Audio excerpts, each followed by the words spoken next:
Nay! Oh, Lira, bakit gising ka pa? Kumain na ho ba kayo? Gusto niyo painitan ko kayo ng ulam? Hindi na. Mapupuyat ka pa.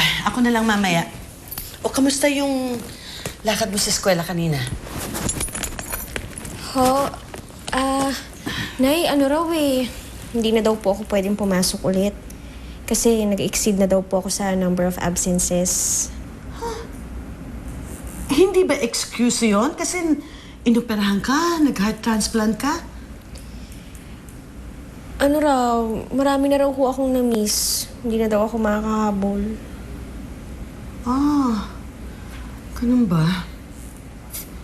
Sayang naman. Pero wala tayong magagawa. Nandun na yun eh.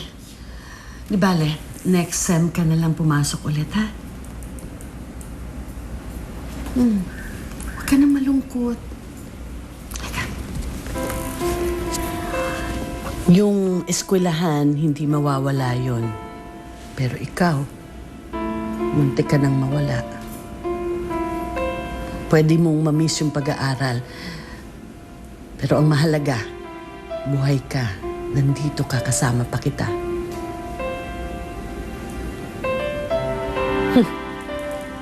Hindi ka pa ba inaantok? Ho? Hindi ka pa inaantok? Hindi pa ho, Nay.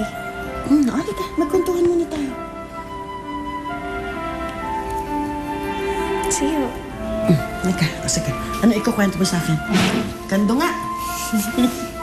Anong kukwento mo sa akin? Hi, Auntie. Oh, Dennis. Ah, Dalo ka. nga po. Balitaan ko kasi pwede na raw pumasok si Lira sa school ulit. Dinaan ko lang itong photocopy ng mga notes namin sa bio para mapag-aaralan niya. Pakibigay na lang po. Dennis, mali ka yata ng balita. Kasi ang sabi sa akin ni Lira, hindi na raw siya pinayagan pumasok dahil madami siyang absences. Hindi po.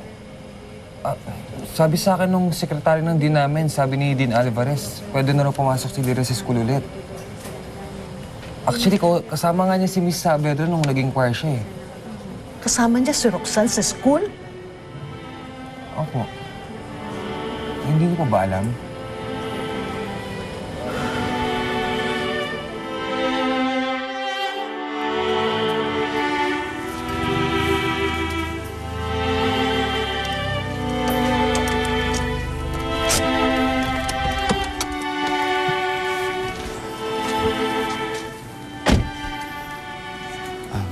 Lira, Prince? Anong ginagawa mo dito? Napapadalas ata yung dala mo sa kaibigan mo, ah. oo nga eh. Meron kasi kaming naasikaso. Pero wag mo yung tanong ko ano yun. Pwede ba akong samahan sa labas? Gugutom kasi ako eh. Ako? Inaayaw mo akong lumabas? Bakit? Ayaw mo ba? Sige. Teka lang, ligpitin ko lang to. Sige. Teka lang, ha?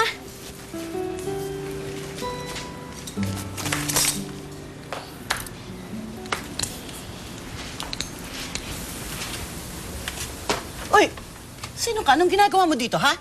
Ako po si... Wala akong pakialam kung sino ka. Umuwi ka. Kakausapin ko yung anak ko. Sige, sige Lira. Halika. Nay, bakit yun naman sinungitan si Prince? Bakit? Hindi ko pwedeng sungitan? Magsabi ka sa akin ng totoo. Nagsisinungaling ka ba sa akin nung sinabi mo sa akin na hindi ka na pinayagang makapasok pa sa eskwela? Dahil kung totoo yung sinabi mo sa akin ngayon din, susugod ako sa dean para ipaglaban na makapasok ka ulit. Magsalita ka.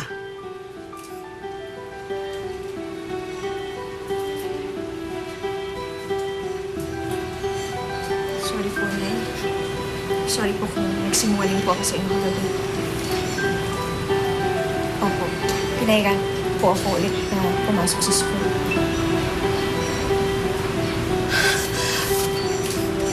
Bakit, Lina?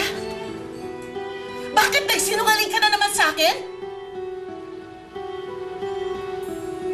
At nabalitaan ko na kasama mo si Roxanne sa eskwela. Siya ba ang nagturo sa'yo magsinungaling sa akin?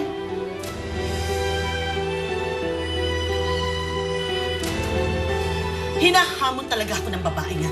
Hinahamon ako ng babae niya. Nay! Wag, tumigil! Huwag mo ako susundan! Nay, saan kayo pupunta? Lira, Pero Ninang! wag ngayon. Wag ngayon. Huwag matigas ang ulo mo. Napakainit ng ulo ng nanay mo. Kung ayaw mo magalit siya ng gusto sa'yo, pwede, pumirmi ka.